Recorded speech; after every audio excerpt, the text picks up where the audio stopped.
Hello there and welcome.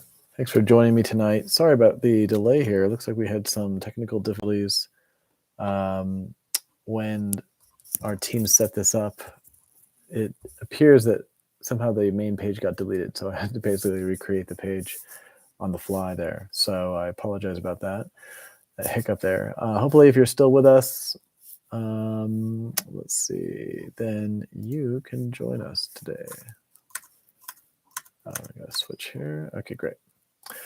All right, great. So we're going to be talking today about 2023, how things went for everyone, and what were some of the commonalities. Effectively, we'll get to what were some of the commonalities of people who got accepted, what were any kind of trends that we can see, and what can you do to make sure that you have the best chance of at least getting interviewed next year, and then eventually accepted. And of course, the first step is, easier said than done. To get an interview invitation, not so easy. It's actually quite challenging. So what we'll be talking about is how do you get there? How do you move from where you're at right now, whether that be, this was your first time applying or second time applying, or whether it has been multiple times for you and you're trying to make sure you get the best chance you can for the next year, the next application cycle.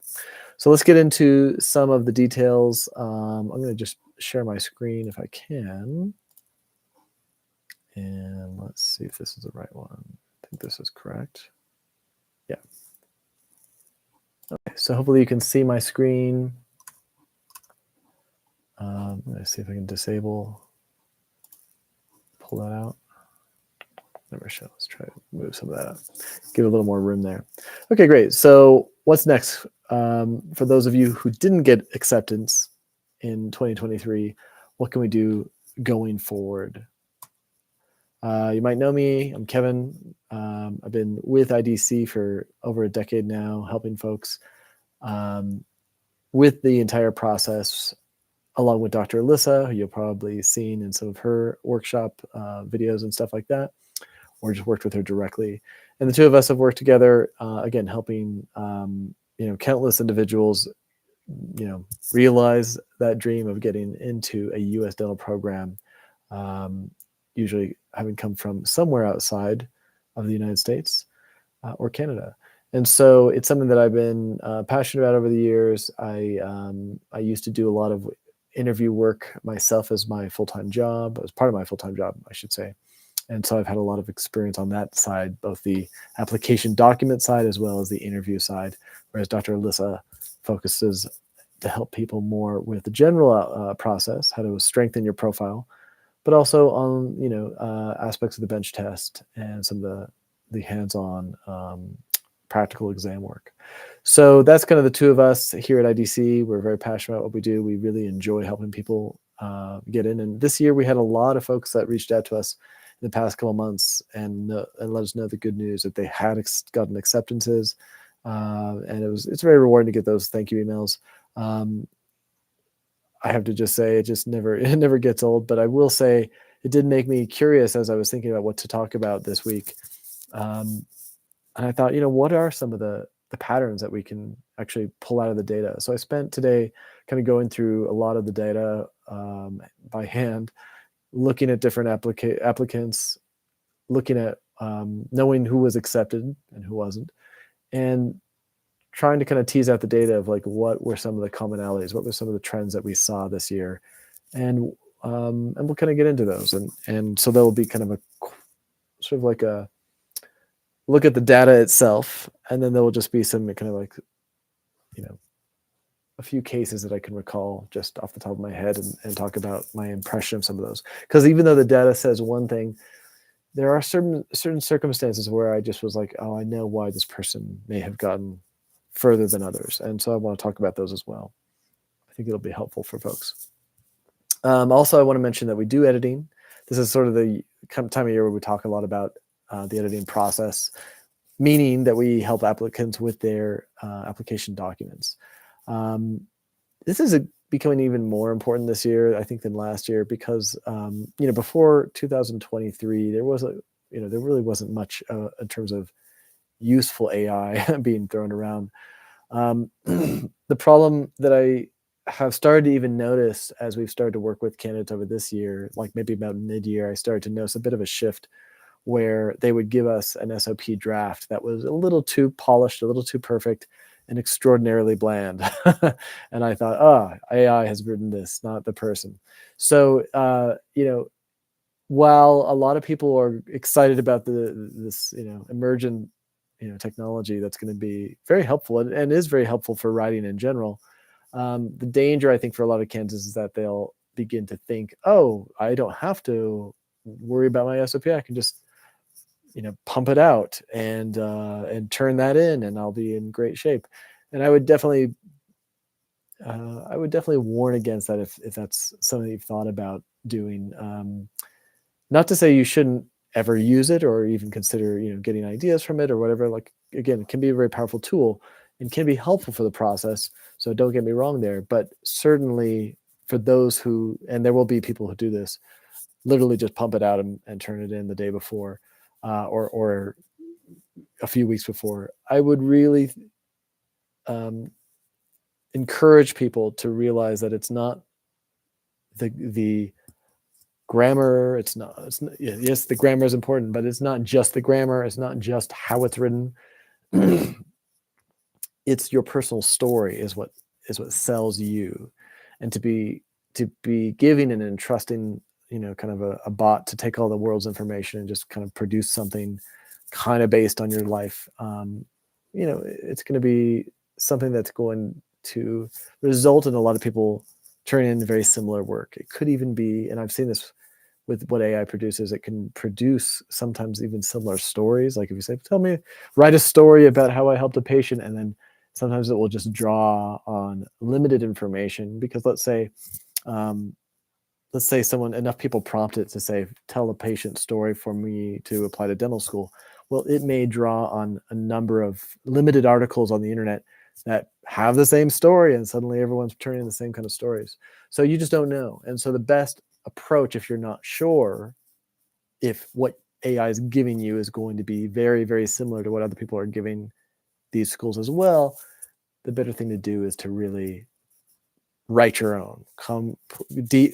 Dive into your knowledge base, into your heart, into your personal story, and come up with, let that be what leads your documents, not just some kind of like rabbit out of the hat kind of thing. It is cool and it's magical, but it's also can be confusing and dangerous in some ways. So let's think about, how did 2023 go for you?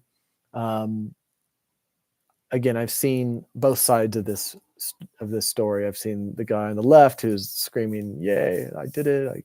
I just got an email a few weeks ago from one of our candidates that we helped, and he was having, his new problem is he was having trouble deciding where to go." And actually, this is probably a few months ago that I think about it. But he just emailed me again. But back in a few months ago, when he did finally get a few of those yays, it was like, now what do I do? Which one should I go with? So that's a good problem to have.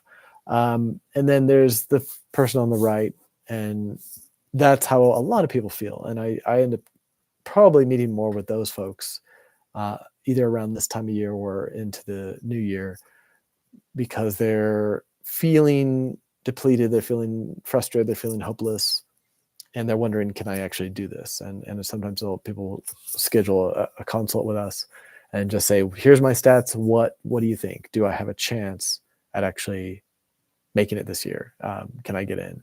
And the good news is, yes, you can. What I have seen over and over again is those candidates who are most diligent, most willing to do the work, to do the legwork, and who are willing to get out of their comfort zone, put some different experiences on their profile that they may not have been willing to do before, or are difficult to do. Sometimes people have children and they're like, well, I don't want to move to a different town to get some sort of experience, or dental assistantship or something. Whatever it is, those people who are willing to get out of that comfort zone and try are often the ones that get that get in and get accepted over years. So why didn't I get accepted? Why didn't I get at least one invite? That's often a common question that we'll get. So let's kind of look at some of the factors, and we'll try to make this short tonight. This is not going to be a super long workshop, but I do want to kind of remind everybody what are some of the factors that are going on in terms of why one would, what are you being measured, or how are you being measured against other candidates? And some of these factors do make a difference. A lot of them do make a difference. And in general, kind of all of them in summation, all of them together tend to be what makes a yay or a nay, even in terms of an interview. So we have GPA as one of the big ones. I would say, and we'll look at the data in a little bit, but the GPA was one of the single most important factors that will tell whether you'll get an easy acceptance or, on the first try or not. So a lot of times what I find is people who have really high GPAs from a decently reputable school, that's important, tend to also be the kind of person that, passed their part 1 and part 2 or iNBDE on their first attempt, has a high TOEFL, or they've worked towards a high TOEFL, have some other aspects, maybe a preceptorship. They're the kind of person that just kind of does everything to the max. And so that GPA can tend to be kind of it can tend to be like a weather vane where it will tell you the direction of this candidate. Are they likely to get accepted very easily, or is this going to be difficult for them? So, again, that's not always the case. I've met candidates that have had no problem with their iNBDE, no problem with, they're great on their TOEFL. They have a bunch of other experience. They have clinical experience, assistantships, but that the only thing they're having trouble with is that GPA.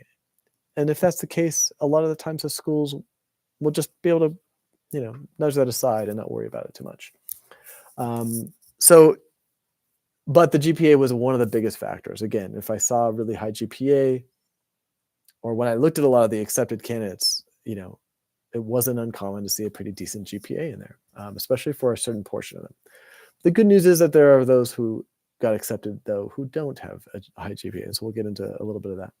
But yeah, GPA is one. We talked about iNBDE or NBDE part 1 and 2. That was the old way.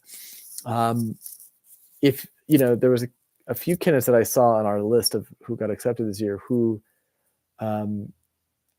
had multiple attempts at one of these part 1s or part 2s or the iNBDE in general.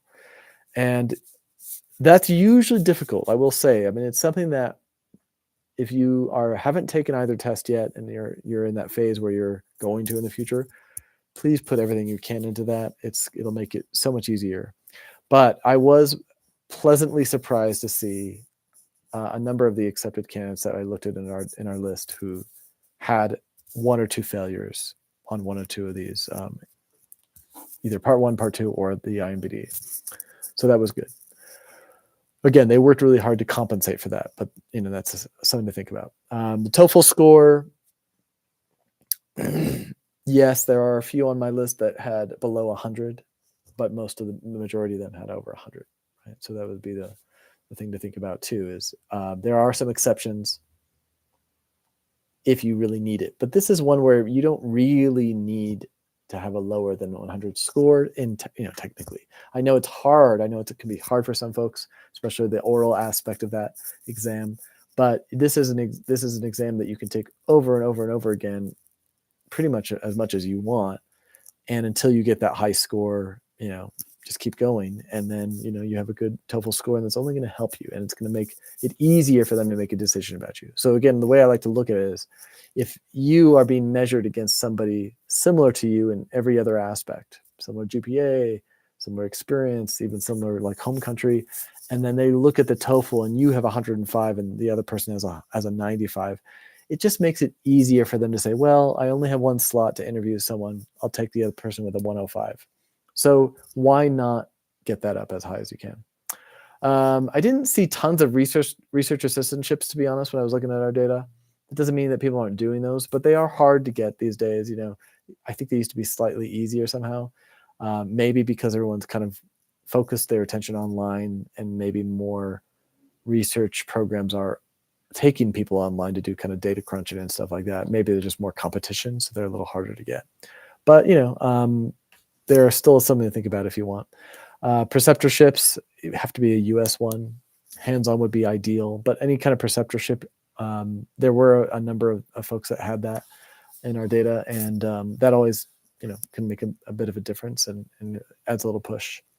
And then U.S. Masters, and I'm not talking about, well, there's two types. There's either a master's degree or a master's program, like an MPH, not an MPH, I'm sorry, like a master's in MDS, I guess would be. So if you have a master's in an aspect of dentistry, that's typically very good. It's not very common, but those who got a master's typically did slightly better. And I did see a number of folks with a master's degree from their home country in dental, not like public health, but in dentistry. And those folks, again, did fairly well, I'd say, in terms of like their acceptance rate. It's not like it's not like a absolute game changer. You have to, make sure your GPA for that is very strong as well. But that can be a big boost. And then there's the U.S. Masters, which I have listed here, which is usually something where if your GPA was not very strong, you might look at a U.S. Master's degree. And that would be a way to kind of help smoothen out your low GPA. And make the schools feel like, okay, well, she's got or he's got a master's under his belt or her belt here, so that's they can do well in a U.S. program. Okay, so that's that. And then in terms of experience, we see home country clinical experience isn't a factor. How many years did you have? I would say that the majority of people that we saw get in did have home country clinical experience. There was very few that did not have any. There was one that I remember that it was significant that he didn't have any. But he had a bunch of other stuff going on, so that probably helped. So again, home country clinical experience, kind of important, I'd say. I know a lot of people like to leave their home country right after getting their degree. But if you can stay and get some actual experience as a dentist working there, that would be ideal. And then home country teaching experience, very rare. I have seen good things though from folks who do have teaching experience in their home country. Usually that goes quite well. And I didn't see anyone in our data set this year that really had that for those who got accepted. But in the years past, I've seen that be really helpful. And then U.S. experience, U.S. shadowing experience, or paid dental assisting, even hygienist. That's kind of like that was mostly like everyone had that. So that's kind of important. So if you're thinking about not doing that, think again, please think again. And then there's volunteer experience, just general volunteering. So that does help a little bit. Now, what do we do? Last one was why didn't you get acceptance? This is a bit further. We're just going to go in a little bit more. Specialties. This could be similar to like a master's degree in your home country. Talked about that already. A weak application for why you didn't get in. Maybe you didn't have much of a theme woven through not just your SOP, but even your general, CV SOP combination, and maybe some of your supplemental questions. No theme, right? So again, that's something that an AI can't really give you. You have to kind of think of that yourself. You might get some ideas from it, but I mean, you can't just pop out an SOP from online and think, oh, there, great, it's got a great theme. You need to have a theme that actually matches your experience. You can't just make up a theme. It has to be something that's highly integrated with your actual real experience and supports your experience would support the theme, and the theme would be backed up by that experience. We can get into a bit of that maybe in another workshop. That's kind of a big topic, but that's kind of one thing that I see a lot of candidates will do is they'll submit their application documents with no real theme, no real guidance or direction. Poor or mediocre grammar. Hopefully that's getting less and less of a problem these days.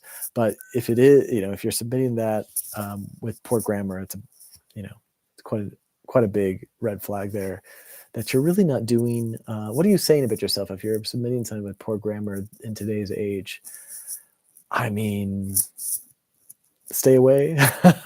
It's so easy to get it improved. So anyway, but even like poor word flow, lack of kind of modern linguistic styling just kind of a sense that,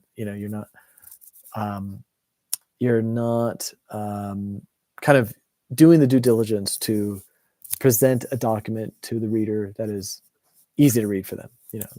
We want to make it easy, right? So if they're having to kind of read between the lines and figure out what you're trying to say because it's so either overly flowery in your writing or it's just not clear, it's going to make it harder for them to really learn what you're trying to say, and they can go to somebody else who's written a little more clearly, and they're just going to prefer that. So that does make a difference. Bland or common stories. This is a big one we talk about. Again, this could happen because you use AI, or it can happen without that. And a lot of people just, strangely enough, will think, again, if you think about all the sample SOPs out there that you could either get ideas from yourself or that you can ask an AI to do, it's going to be bringing a lot of these common stories that we just see over and over again. And so we've done entire workshops on how to avoid common, boring, bland stories that everyone seems to choose. A lot of times it's not even that they're, it's not that people put these stories in on purpose or anything. It's just that, when you think about why you became a dentist or some of your common dental experiences, a lot of people go through the same stuff. And that's just the reality of it. The problem is when you are submitting documents and you're submitting documents that have those same stories as everybody else, it really doesn't help you to differentiate yourself, whether that's in the SOP or the essay question. And then poorly constructed CV, one that's inconsistent, has a lot of missing holes, or just not very, doesn't feel like it's telling much of a story itself, doesn't feel like it's giving the reader a sense of what you've been doing or what you've done, can lead to some problems for sure.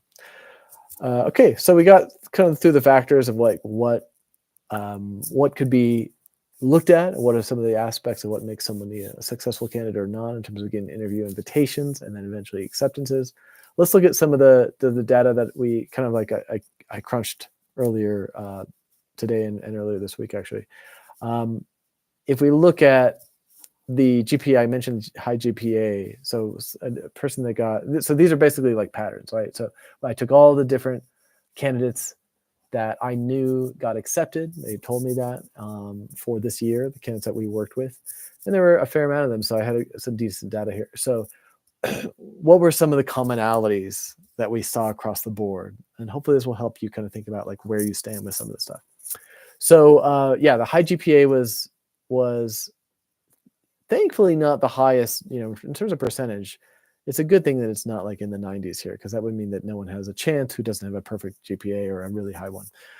It also shows me that schools really do give people a chance. They're not just so focused on GPA. They want to see the holistic, kind of the whole side of things, of what a candidate has to offer.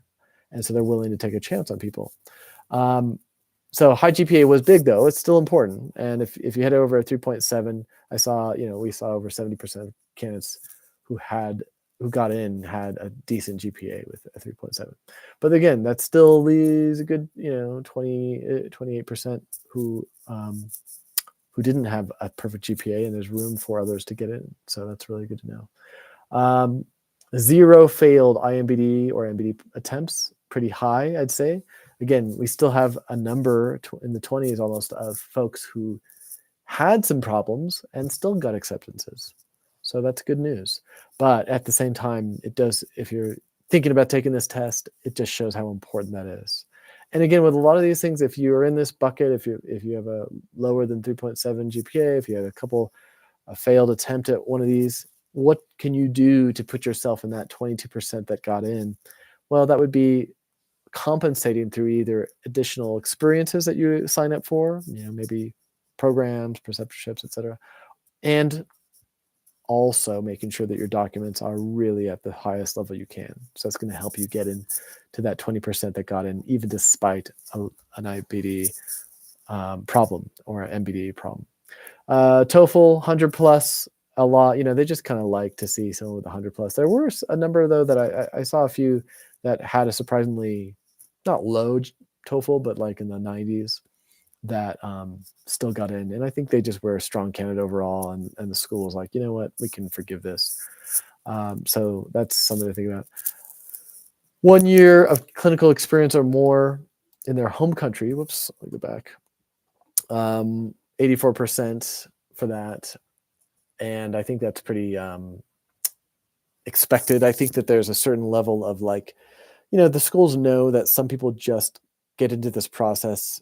They graduate, have a decent profile in their home country, but they don't have any clinical experience in their home country as a dentist, and they just move over here, and then they get into they get into this kind of process. They start assisting or shadowing, and then they realize, oh, I should have waited and got maybe a year or two of clinical experience back home. The programs know that this happens, and I think there's a certain level of understanding and willingness to kind of like give people a chance. But it also, they do still prefer those, as you can see from the number, that have that experience. And so, do you want to be the exception, or do you want to be somebody who, if you're still thinking about it and you have an opportunity to go back and get a little more experience, not a bad idea. I've actually worked with some candidates who happen to be traveling back to their home country, and we're able to go and for a few months or whatever, and we're able to go work for a friend or a friend from dental school or a professor that they knew, and get a little bit of clinical experience in. And I've even seen people do that over the years. Like they had none, and then they kind of went back every couple of years, or every year they'd go back for a little while and kind of create, in retroactively, some clinical experience in their home country as a dentist. Now we can look at like maybe 1+ year from U.S. dental experience. That would be like an assistantship, a shadowing, even like hygienist work. You can see that how high that number is. Almost every candidate who got accepted had some element of U.S. dental experience. And that's something that they really have a strong preference for. And it's something that they really don't have much tolerance for those who don't have that, because they think, well, you could just go get that. For most candidates, they can get that. Now, there are a few exceptions of folks that are applying outside of the U.S. Those candidates that I see get far with that or get further than others are ones that really just are very impressive. And so they usually will, there's very few of them that kind of are able to get accepted without any U.S. dental experience.